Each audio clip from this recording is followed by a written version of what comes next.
Hello everybody, and welcome to the Tuesday edition of Video Clips. And as usual, I'll start with a couple of announcements. First of all, our upcoming boot camp on irritable bowel syndrome, which is September, the last weekend of the month, and it'll be a Friday night, all day Saturday. If you can't join us live, we will be taping it the following week and putting it on a video platform that you'll have passcode access to. So you can join us live, you can take it online, you can do both if you sign up early.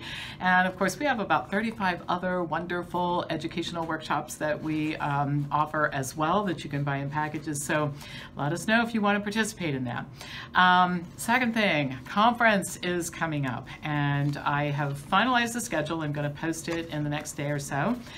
Starts at 2 o'clock in the afternoon on Friday, November 8th, with a cooking class here at the office, and then we move over to the conference hotel where we spend the next couple of days, and then come back here for a Sunday afternoon workshop, which will be a vaccine panel. And we have some marvelous guest speakers coming. Chris McGreal, the author of this amazing book, American Overdose, Tom Seyfried, who has more to share with you, constructive information about cancer than you're going to hear anyplace else, Peter Bregan, Eileen Kopsaftis. I mean, we have an all-star lineup. Gracie Yuen, who operates a fasting center here in Ohio, and Saray Stanzik, Dr. Saray Stanzik, who produced the amazing film Code Blue. We're going to screen it and have a discussion about it with the producer, which is wonderful. So don't miss it. It's time to get registered. We have a few spots left. You can go to wellnessforumhealth.com and it's posted there. Couple short things I want to cover. The first one is most people who come here for the first time are being tested for vitamin D regularly. Almost universally, everybody is told that they're vitamin D deficient, and they're told to take supplements. And of course, the definition of deficient has continued to change over time, and people who would have been considered fine a few years ago are now being told they're deficient. So this has turned into a multi-billion-dollar industry. Now, I have done a lot of videos on vitamin D. There are about 36 articles posted in the Health Braves library about this issue. But one thing I wanted to cover is, and I'm not going to write any more articles. I mean, we've covered it, but I will make you aware of new studies that come out. So the latest is an article that was published in the Journal of the American Medical Association that continued another continuing study showing that it's useless. Vitamin D is useless. So the study involved adults between the ages of 55 and 70 years old with vitamin D levels of 30 and higher, which would not have been considered a deficiency condition years ago. Now it is. They were given doses of 400, 4,000, and 10,000 international units of vitamin D daily, along with calcium supplements if their intake was lower than 1,200 milligrams of international units, or milligrams a day of calcium. The verdict at the end of this: not only was vitamin D useless for helping people to build stronger bones, it was harmful. Higher doses resulted in reductions in bone mineral density, not increases in bone mineral density. So just to reiterate, you hear me say this all the time, but for anybody who's a new listener, I want you to know vitamin D is not a vitamin, it's a hormone. Your body produces hormones. Vitamins, by definition, are products that your body can't produce, and therefore you must consume them in food. Vitamin D does not meet that description. And the U.S. Preventive Services Task Force has says that the testing methods are useless for determining levels of vitamin D. The supplements are harmful, not much benefit for any population. So someday maybe this nonsense will stop. It doesn't seem to be stopping now, which is why I'll keep talking about it. So that brings us to the topic for today, and I'm really excited about what I'm going to tell you about right now. So October is not that far off, and as many of you know, it is Breast Cancer Awareness Month. And what I have typically done during Breast Cancer Awareness Month is complain.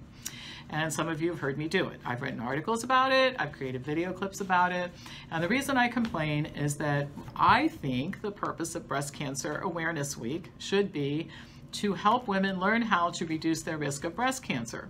That's what I think it should be about. Call me crazy, but I've said that for years. Useful strategies for reducing your risk of breast cancer. That's not, however, what Breast Cancer Awareness Month has typically been about.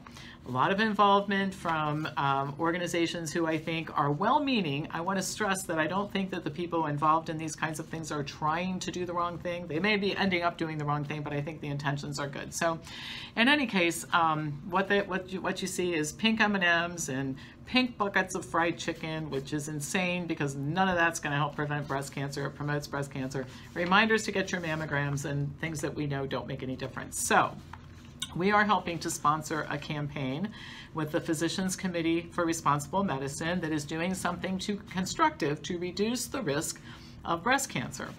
So here's what we're going to do. The campaign starts October 1st, and it involves asking women to sign a pledge card that commits them to do 4 things to reduce the risk of breast cancer. And they are: choose more plant-based foods, move more, limit alcohol, maintain a healthy weight. These are things that actually will reduce the risk of breast cancer. Any woman who signs the card will get 2 gifts from us. One is a $100 coupon toward one of our online educational programs, which can be applied to packages too, and then a free online workshop on how to reduce your risk of breast cancer with diet and lifestyle change. That one will be free for any woman that signs the card.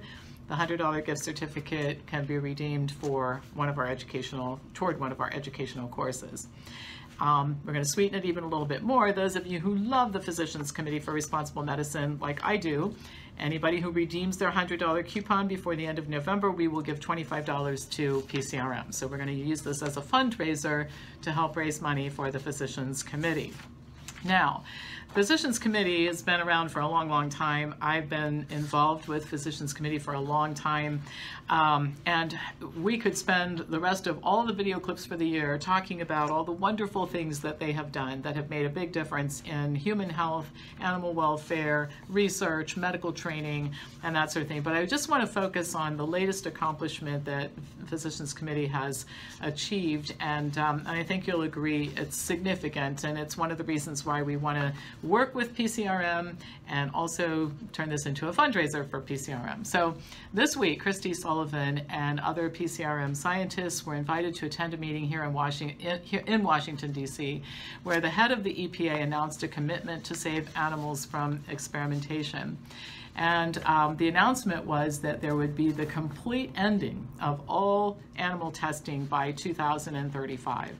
It's a huge step, and really, I don't think you may not recognize how difficult this is to accomplish. So the whole thing has taken decades, and it started a long time ago when a former EPA toxicologist by the name of Chad Sandusky joined PCRM and hired a team of scientists who started meeting regularly with EPA officials and chemical manufacturers to work on shifting away from animal testing. Now, I want to say something that I think is really important. There are 2 reasons to move away from animal testing, and one is obvious: it's cruel to animals. But even more important, we don't get data that is really useful. You know, most of the drugs that are positive, that show positive results when you test them in animals, they are not positive when you use the drugs in humans. So we could save the whole animal experimentation thing and go to better and more reliable testing methods, which would be better for the animals, but also better for human health and preserving research dollars for really important things, not research that doesn't take us anywhere. So in any case, Chad Sandusky and his group, their first success was in 2012 when EPA decided to abandon the plan to test 85,000 chemicals that could affect hormones on tens of thousands of animals. Instead, they decided for this particular project to use cellular and computational models to test instead.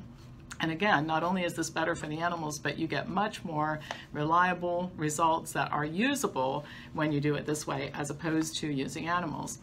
So what happened, another success along the way, was changes to a bipartisan bill designed to strengthen environmental protections to favor non-animal methods of testing. So several times the EPA has introduced policies or procedures that they were going to follow through on that indicated more, not fewer, animals being used, and we've been able to intervene several times to keep that from happening. But the most recent success was when Christy Sullivan and PCRM toxicologist Heather Hagebrooks were seated with the EPA head at the table, and the announcement was made that there would be a plan to phase out all tests on mammals by 2035, not just for industrial chemicals, but for pesticides, saving hundreds of thousands of animals every year.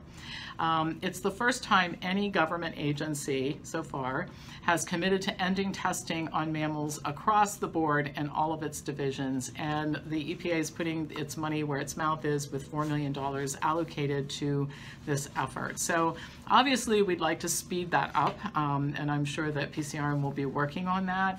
But the important thing is that an important development in animal welfare and scientific accuracy happened thanks to decades of work. And one thing I have to say about PCRM, they are relentless in pursuing things that are important, and you have to be relentless. I think you guys know when you're dealing with the government, nothing happens easily. You just have to keep at it and keep at it and keep at it. So let's go back to Breast Cancer Awareness Week. What are we going to do? How are we going to do it? So we're looking for two things. We're looking for women who want to sign the pledge card, and we're looking for anybody who wants to circulate pledge cards and hand out free gifts, free lecture online on breast cancer prevention, and a $100 gift certificate to women who sign the pledge card. And if you are either of those, please send me an email at pampopper@msn.com. When it is time, we will send you the materials and get started. I would like to see hundreds of thousands of women commit to do something that we know really reduces the risk of breast cancer.